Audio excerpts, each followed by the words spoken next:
Hi everyone, thank you for joining my video.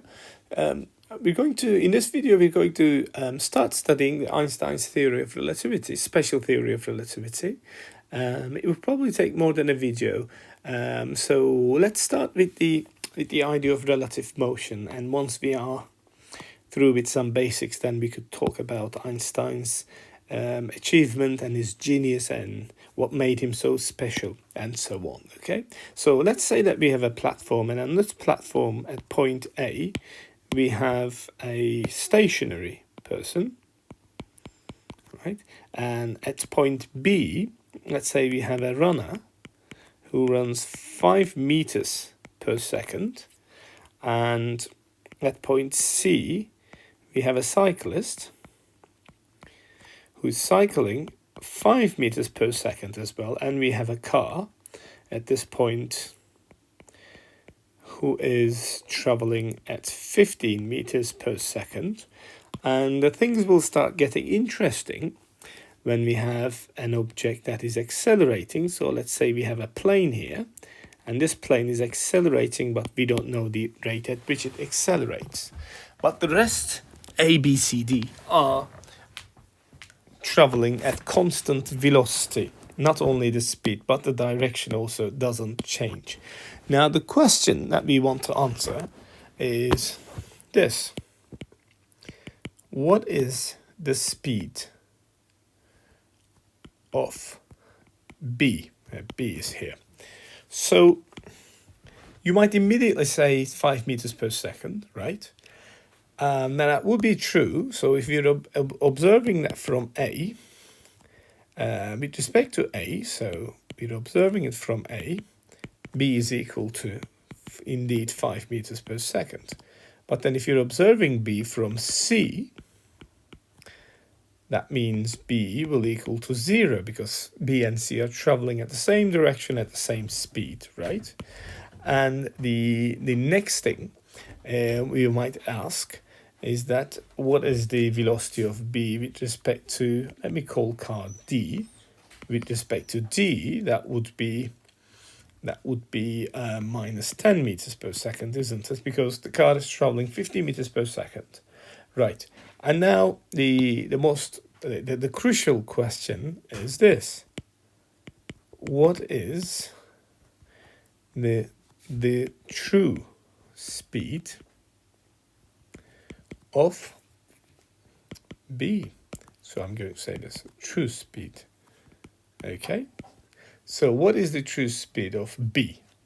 Does this question even have a meaning? What does it mean when we say the true speed or true velocity of something? Is there such thing? Well, the answer might be no, there is no true speed. So whenever we talk about motion or movement, we have to say with respect to what? When we say a car is traveling 15 meters per second, that is relative to a stationary person.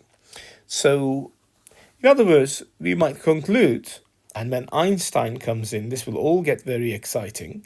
But at this point, we'll say, well, this is a meaningless question, right? Because it is grammatically correct, it doesn't mean it is meaningful. So we would just ignore this. Of course, there is no true speed.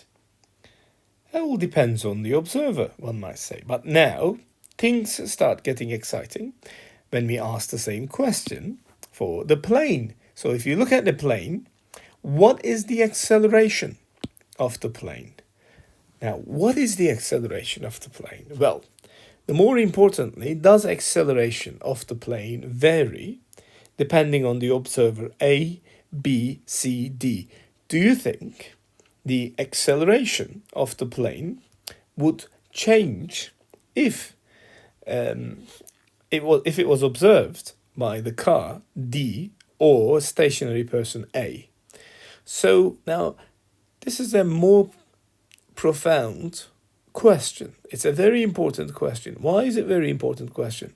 Well, we can't just say the acceleration varies from one observed to the other for a very well-known reason that we know F is equal to mass times acceleration. So if we say that acceleration depends on the observer, then we are saying the laws of physics depends on the observer. That wouldn't be a law if gravity applied to me and if it didn't apply to you, or would it be a law? Now, as you can see, this is more important question. It's more fundamental question, the question about acceleration, because we can't simply say there is no true acceleration. If we do say that, we are saying the laws of physics change, right, depending on the observer. Now, right, and that is the answer. That is the question that we want to answer.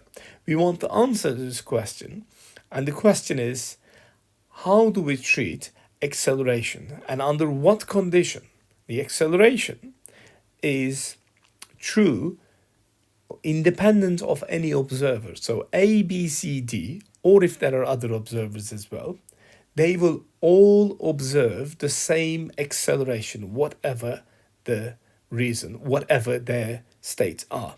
Now, okay, so now that's a question to think about. So if you'd like to think about this question, try to come up with some sort of reference frame where whatever the observer's state is, the acceleration will be recorded as the same by all the observers. That would be a remarkable achievement. So why don't you try that?